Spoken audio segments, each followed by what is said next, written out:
ధ్యానం అంటే ఏంటంటే, మనం ఇది చాలా సులభంగా చెప్పాలంటే, మీరు ఇక్కడ కూర్చుంటే మీ దేహం ఇక్కడ ఉంటుంది, మీ మనసు అక్కడుంటుంది. మీరెవరు అన్నది ఈ భౌతిక శరీరం మానసికంగా మీరు పోగు చేసుకున్న వాటి నుండి కొద్దిగా ఎడంగా ఉంటుంది. మీకు వీటికి మధ్య కొద్దిగా ఎడం ఏర్పడితే ఇక అక్కడితో బాధలు అంతం. ఇదే ధ్యానశీలత. ఈ శక్రియ ఎంతో సులువైన ప్రక్రియ, కాని చాలా శక్తివంతమైన సాధనం. ఈ 3 పదార్థాలు మీ శ్వాస, మీ ఆలోచన, ఇంకా మీ ఎరుక.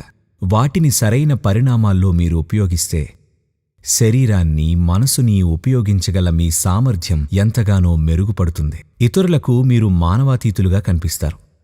కాని నేను చెప్తున్నాను, ఇది మనుషులకు సాధ్యమే. ఇది మానవాతీతం కాదు.